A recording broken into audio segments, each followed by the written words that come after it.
For months, Russian President Vladimir Putin has been toying with Europe. His hybrid warfare tactics have evolved, sending drones into forbidden territory, using signal interference all over the Black Sea, and conducting suspected sabotage within nations that he believes are attempting to stop him from achieving his expansionist goals. Putin thought he was getting away with it all. He believed that no response would come from Europe. As is so often the case, Putin was wrong. If Russia leader isn't careful, he'll soon have to deal with 800,000 NATO troops on his country's doorsteps. That's what we've learned from a top-secret German war plan that has been exposed. That plan isn't something that Germany has knocked up over the last couple of months as the Russian hybrid war machine has gone into overdrive. According to the Wall Street Journal, which broke the news of the German plan on November 26th, this is a scheme that Berlin has been cooking up for about 2.5 years. It began with a dozen German officials gathering at a military compound in Berlin to discuss what should be done to combat an increasingly aggressive Russia. In late 2025, that plan is no longer just a document, it's a blueprint that Germany is racing to implement. The results of that meeting that started over 2 years ago was an enormous 1,200-page document that details every aspect of how Germany, along with its NATO allies, can prepare for a war with Russia. It covers everything from the logistics involved to the number of troops needed to stage a pushback against Putin, and it has all been designed to send a message to Russia that Europe will be ready no matter what happens in Ukraine. Ideally, the plan will be enough to dissuade Putin from ever tangling with NATO in a direct war, but if that doesn't happen, the plan has to be strong enough to reveal to Russia's leader that he has made a very big mistake in trying. So what does the plan say? We can't cover all 1,200 pages, and neither does the Wall Street Journal. However, the headline takeaway from Germany's secret plan is that it will facilitate the creation of a staggering force of 800,000 soldiers that will deploy from Germany to the front lines in the event of a war with Russia. Germany is well aware that it can't create this force on its own. In its 2025 analysis of Germany's military strength, Global Firepower says the country has an active military of 181,600 personnel. Combine that with 34,000 reserves and you get a total force that adds up to a little over a quarter of the number of soldiers for which Germany's plan calls. Germany could recruit more soldiers, of course. The same resource says that the country has over 30.9 million people who are likely fit for service out of a population of about 84.1 million. Germany is even making plans to draw more from this large group of potential soldiers. As The Cradle reported on September 11th, German Army Chief Alfons Meis wrote a letter the week prior that called on his country to be ready for war with Russia by 2029. It's imperative for the army to become sufficiently ready for war by 2029 and provide the capabilities Germany pledged to NATO by 2035, Meis said. Reportedly, being ready means adding another 100,000 active soldiers to Germany's army. That would help with the top-secret plan, but it's still nowhere near enough to cover the 800,000 soldiers needed. That's okay because Germany's plan doesn't act as though Berlin will be going it alone in a future fight with Russia. That 800,000 will include soldiers from Germany, the US, and NATO's other members, all working together along the Collective Defense Organization's eastern flank to shut down an attempted Russian invasion. When NATO gets involved, the German numbers start to look a little more realistic. According to Statista, NATO has a total of 8,658,882 military personnel, though over half of these soldiers are reservists. That's okay though, as NATO's active force amounts to 3,439,197. Germany's plan calls for about a quarter of these soldiers to be deployed to the Eastern Front. It's a big ask. Huge, even. However, it's far from impossible, especially because a Russian invasion of Western Europe would essentially spark a global war that would require NATO's members to dedicate as many of their troops as they can spare to deal with Russia's advance. As any military tactician will tell you, having a huge number of soldiers ready to fight is one thing. Getting those soldiers to where they need to be is another, and it is as important as gathering a force in the first place. Without strong logistics, tens, perhaps even hundreds of thousands of soldiers that Germany believes are needed to fend off Putin's forces could end up stuck so far behind the combat lines that they will be practically useless for weeks or months. Germany has accounted for that potential problem in its secret plan. The country understands how important logistics are, and as the Wall Street Journal reports, Germany also knows the role it would have to play if Russia invades. The country is fortunate enough not to be one of the front-line nations that would have to deal with a Russian advance into Europe. Those nations, which include the likes of Finland, Sweden, and the Baltic states of Lithuania, Estonia, and Latvia, would all need to be reinforced with the soldiers Germany has deemed necessary if an invasion is to be stopped in its tracks, without Putin claiming valuable territory early on. So, Germany anticipates that its territory will become a staging ground. Stationed behind the front lines, Germany will become NATO's logistical hub in a battle against Russia's encroaching forces. Militani explains that the German plan details how the country will use its network of ports, rivers, highways, and railroads to shuttle troops around. It's unclear whether this logistical aspect of the plan covers Germany alone or the entire Eastern Front.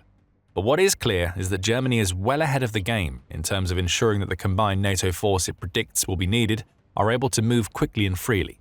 Furthermore, the plan details a complete system that can be used for both supplying and protecting military convoys when they're on the move.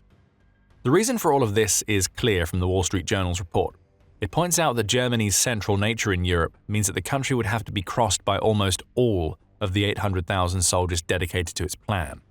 The outlet quotes the head of the Brandenburg Institute for Society and Security, who simply says to look at the map.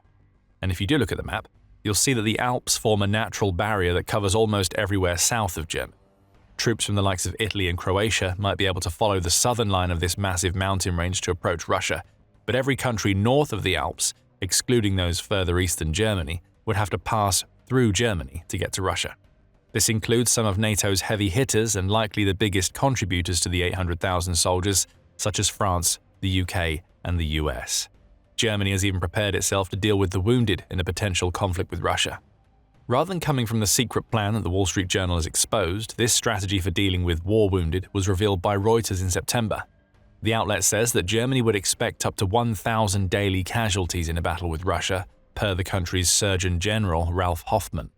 He points to the nature of the Ukraine war as a good example for Germany and its NATO allies to follow when preparing to deal with casualties. The nature of warfare has changed dramatically in Ukraine, Hoffman tells Reuters, as he notes that most injuries on both sides of the war are drone-related in 2025. The Ukrainians often cannot evacuate their wounded fast enough because drones are buzzing overhead everywhere, Hoffman adds. He estimates that Germany would need to supply 15,000 hospital beds from its current total hospital capacity of 444,000, and that Germany would have to expand its military medical service from 15,000 members to an unmentioned higher number to deal with the casualties that come from a war with Russia. So the plan is in place, and at 1,200 pages, it's likely far more detailed than the information we've been able to provide based on current reporting. What's important here isn't just that a plan of some sort is in place, but that it's a plan that is well thought out, comprehensive, and, as the Wall Street Journal points out, calls for the sort of collaborative approach to a war with Russia that Putin will fear. Russia's leader has faced accusations in the past of trying to divide NATO, especially around the time that US President Donald Trump was expressing his dissatisfaction with the group and the amount of money its members committed to their defense budgets. Germany's plan is a slap in the face of Putin's divisive agenda. That is assuming that NATO's other members commit to the plan. Therein lies a big caveat, as none of the reports covering Germany's top-secret plan reveal whether the country has engaged any other NATO members in its creation. That could be a problem. If this is a case of Germany coming up with a plan on its own that it expects other NATO members to follow, arguments and bureaucracy become a potentially dangerous hurdle. A plan like this requires flawless execution. Even delays caused by debate could give Putin enough time to launch flash invasions that NATO isn't prepared for. But if the rest of NATO knows about and has contributed to this plan, then Russia faces a very different prospect. A version of NATO that is ready to defend its members with a force unlike anything that Putin imagined. There's a little more to the German plan, as the Wall Street Journal explains. At a higher level, the plan is the clearest manifestation to date of what its authors call an all-of-society approach to war, the outlet claims. This blurring of the line between the civilian and military realms marks a return to a Cold War mindset, but updated to account for new threats and hurdles, from Germany's decrepit infrastructure to inadequate legislation and a smaller military that didn't exist at the time. That's an interesting perspective. It suggests that Germany is calling as much on its civilians as it is its military to prepare for a war with Russia. On the civilian side, that likely means work on the aging infrastructure that the journal mentions, ensuring that it's all ready for a very specific year, 2029. You may remember this particular year making an appearance in the comments we shared from Alphonse Mize earlier in the video. There's a very specific reason why Mize chose 2029 as the deadline for when Germany needs to have added another 100,000 soldiers to its armed forces, and that reason was reported by AA on November 25th. The outlet says that Germany's intelligence services believe that Russia is trying to give itself the option of starting a war against Europe's NATO members, and the proof comes from the country's military-industrial complex. Speaking at the Berlin Foreign Policy Forum, German Foreign Minister Johann Wadephul expressed his country's collective concerns.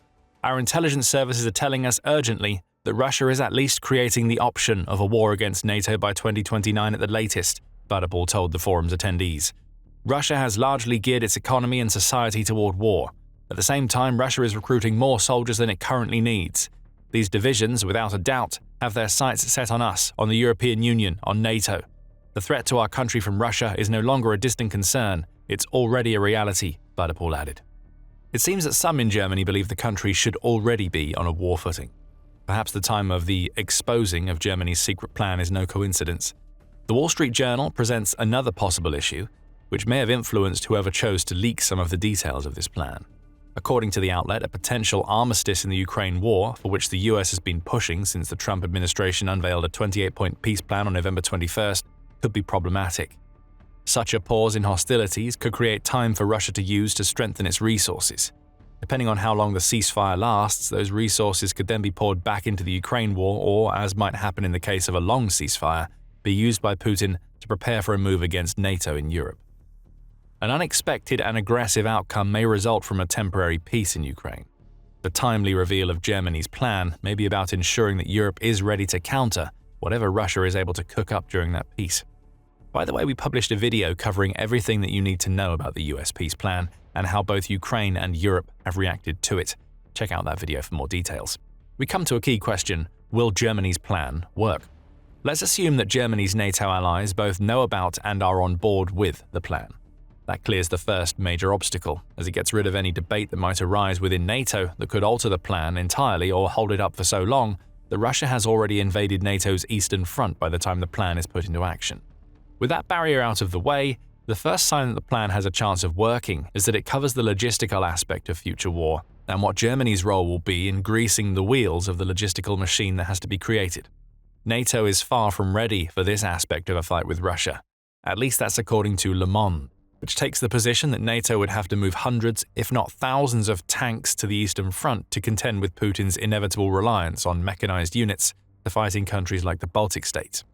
In a November 16th article, the outlet claims that the question of military mobility in Europe has long been overlooked and is now returning to the forefront of the collective Western mindset. Specifically, Le Monde points to the work of the Alsatian detachment of the 6th Equipment Regiment, which maintains a base in a French border town that contains a pair of tracks that connect it to France's civilian rail network. This connection has proven to be a valuable asset, Le Monde says, but it's also the sort of connection that is sorely missing throughout Europe. You may remember the mention of Germany's plan being an all-of-society endeavor, suggesting that Germany has already recognized the problem this lack of connection causes. Whether that problem can be solved by 2029 is another question entirely. It's also worth noting that part of the NATO strategic doctrine focuses on a concept named enablement, which is explained in a research paper written by Alexander Zollfrank and Sergei Buka. An important term at NATO headquarters is enablement, which concerns settling the conditions for reinforcement by forces and sustainment. These two strategic and operational effects are in turn achieved by numerous activities, including, for example, logistics, maintenance, and force protection, the pair claims. This statement is more important than it seems. It tells us that Germany's plan focuses on the concept of enablement quite heavily, meaning it will integrate well into existing NATO doctrine. A purposeful move, perhaps, though it's still unclear just how much of the plan focuses on logistics, which will likely be key to winning a ground war against Russia. After all, 800,000 soldiers, along with all of their equipment, aren't going to move themselves. Beyond the logistical planning, there is some evidence to suggest that Germany is already preparing for what it believes is to come. The country's largest defense manufacturer, Rheinmetall, is at the heart of these preparations. In September, the World Socialist website revealed that Rheinmetall has begun to mass-produce ammunition, likely in preparation for that ammo to be used against Russia's forces if needed. The construction of a new munitions factory in Lower Saxony, which spans 30,000 square meters, or over 320,000 square feet, is key to that production.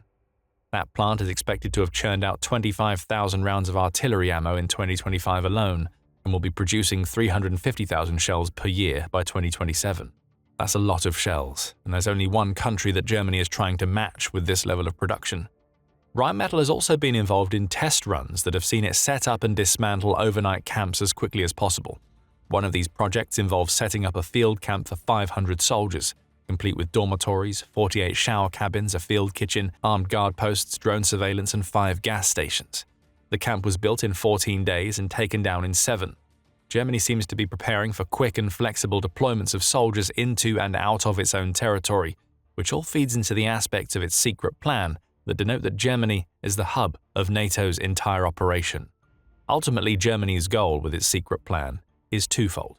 First, it wants to create a massive and mobile force that it can use as a deterrent. It's better for all of Europe that a war with Russia never actually starts, and Germany believes that the only way to dissuade Putin from expansion of the Russian Federation, regardless of what happens in Ukraine, is to project force on a scale that not even Russia would want to mess with. Second, and assuming this attempt to dissuade Putin fails, Germany wants itself and all of NATO to be ready for what a war with Russia would actually mean.